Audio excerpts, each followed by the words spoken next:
Are you someone who wants to travel around the world and find a way how to sustain and make money while you travel? Or you're someone who is already working from home but wants to travel around the world? I was someone who wanted to do that from like past 6 years, but I was never able to do it. But last month I took that step and I have traveled to 4 countries. Right now I'm in Thailand, Bangkok. I have been to Bali, I have been to Vietnam, I have been to Malaysia, and this is my 4th country, Thailand. This is the first time I'm stepping out of my country for the very first time at the age of 32.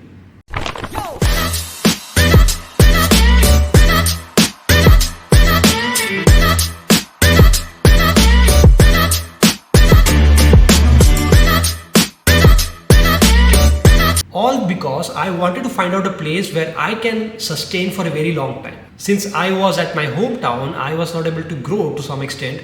So I thought of why not I go to some places and explore the places and be around or surround myself with the people who are much more in sync with what I do and learn from them. So that's how I initiated this journey of traveling to 4 different countries and living in different places. And today I'm in my 4th country. As I said, I will be explaining all the experiences from all these locations in terms of the Wi-Fi speed, the networking, and the food, accommodations, the expenses that I have been carrying all throughout this. So I have been to these 4 countries, maybe lived close to say 8 places, 8 different cities.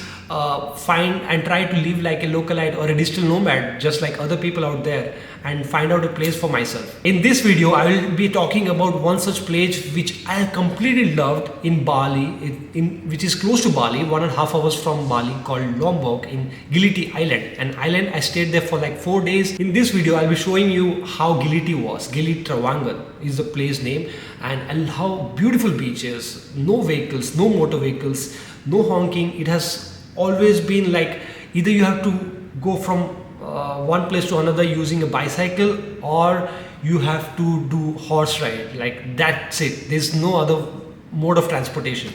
And such a beautiful life. I've never lived that kind of peaceful surrounding. So in this video, I'll be explaining how Gili Trawangan was for me as a digital nomad. Okay, let me start by where is Gili Trawangan and how is it like. So Gili Trawangan is an island which is like 1.5 hours to 2 hours from Bali. From Bali, Canggu, I took a cab to reach a ferry, where I got a ferry, and then again I moved for like 1 hour or 45 minutes through the ferry. Then I reached this beautiful island. There is no motor vehicle. You have to get a cycle. We got a cycle, and that was our mode of transportation all these 4 days that we stayed there. My realization was Gili Trawangan is more like people's weekend getaway. Like if they wanted to have party, if there's a lot of backpackers out there, then that's the place where they have been. And Gili T is like a part of 3 islands, like Gili T and then Gili Air and Gili Meno. There are 3 islands nearby and you can visit any of it. But I chose to be in Gili T because it's more like a party vibe, and I was mostly spending my time in the weekend, like Friday, Saturday, Sunday, and then Monday. So like 3-4 days I stayed there just to understand the vibe of that place and to explore what are the issues or good part of that island. The first and foremost important part for us is networking.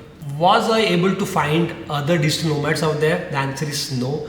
I do not find people over there who are working like this kind of place where you will find a lot of people working. I did find those kind of people in Canggu, which I'll be making a separate video on that, because Canggu needs a separate video. So this kind of place, like this is co-working space, where you will find a lot of other people coming here. This is in the morning time in Bangkok. Even this place is not filled with many digital nomads, but there are people who work at this place. After some time, you will find a lot of people coming over here. But in Canggu as well, in Canggu you won't find a place to sit. That's the kind of vibe you will find. That's how the digital nomads are. Number of digital nomads that you will find in Canggu. But in Gili T, you won't find many people working.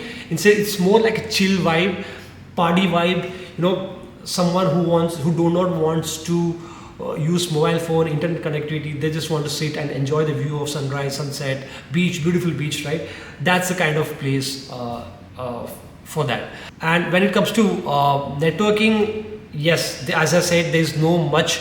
So you basically won't find many people who will be working. And there is co-working spaces. I went to one such co-working space and it cost me 90k Indonesian rupiah, which is like 100k, I guess, 100k or 90k, which was close to 500 rupees, Indian rupees for a day. Then the next part is accommodation. I was staying in a place or hostel. I prefer to always stay in a hostel. In these 4 countries, I have mostly been staying in hostel because I wanted to mingle with other people, right? That's why I always choose to stay in a hostel. Even this one is a hostel, but this is a good luxury. It's better. It's in a better quality wise in terms of air conditioning, the kind of furniture that they provide, the places that they provide. It's spacious. Its bed is good. That kind of place. But Mad Monkey, or the hostel which I was staying in, Gili T, it was also had good furniture, a good place. But the people that you find over there are more like into party. At night, at close to 7 p.m, you'll find music outside, right? People vibing, people having drinks, people playing games. So that's the vibe that you'll find in Gili T. And the accommodation it used to cost me 800 rupees, Indian rupees per night, and which is decent enough, which is same as what we used to get in India as well, right? In India also, when I stay in hostels in Bangalore or Shimla or maybe in Pondicherry, it's somewhere close to 700 to 1000 rupees. And the next is food. How's the food? So I'm a vegetarian, so basically I'm vegetarian. I eat eggs and no other meats. But Gili T has been very good. I mean, in fact, almost all the locations in Bali are very friendly to vegetarians and vegan. So you won't find any trouble in terms of getting particular type of food. You will find all sort of food. So my per meal in terms of expenses for my food was close to 400 to 600 rupees per meal.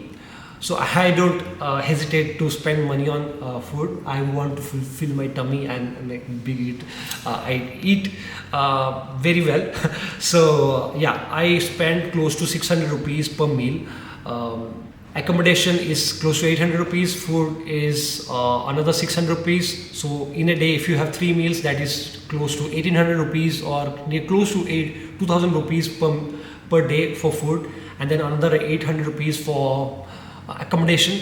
Then the next is Wi-Fi and connectivity. Yes, I did face some issues while I was working from the hostel. Let me change the background a bit. Yes, so I was working from the hostel. Okay, this one looks better. Okay, this one looks better. Bit more lighting, I guess. Yes.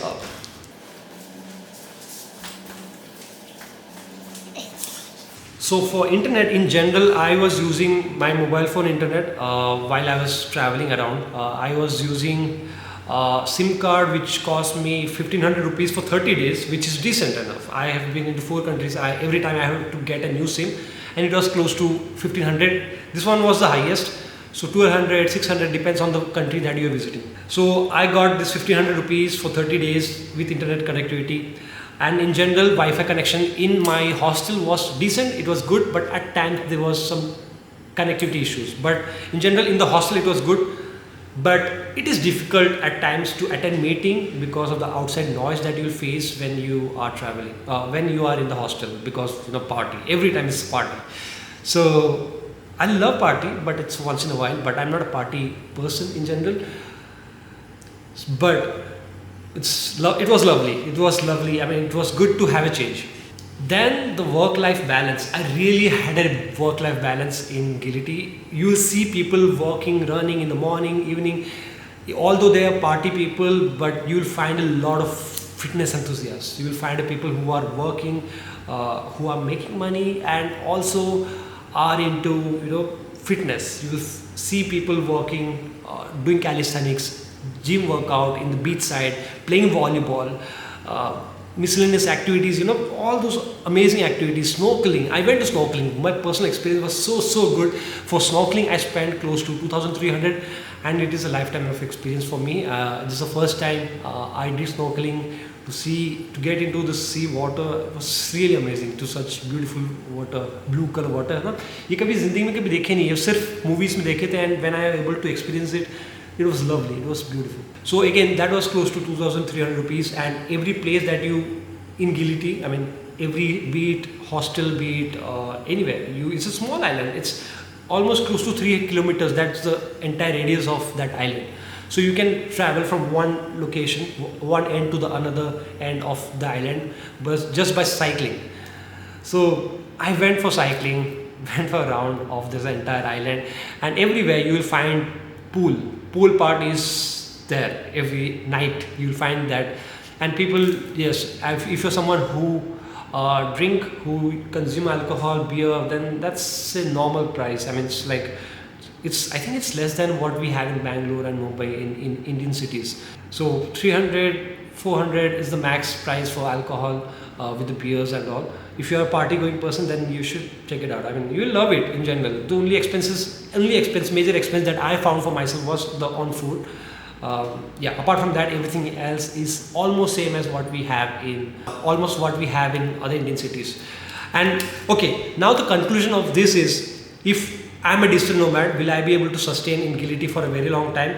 The answer is yes, but only if you are able to trade off the internet connectivity. Like, I have to attend meetings, and it's definitely not a place, and I have to attend meeting at night time, at 11, at 10 p.m., at 11 p.m., at 12 night, right? At that time there might be music and loud music and all, which kind of disturbs you, and you would be the only person who will be working, and others will be partying. Like, if you are able to adjust to that situation where everyone else will be partying, people will be asking you to come and join them, then if you can resist that, then it's a good place. And I was facing some issues with the connectivity issues, but apart from that, I would love to be there in Gili T for a month or so, or maybe 2 weeks, I would say.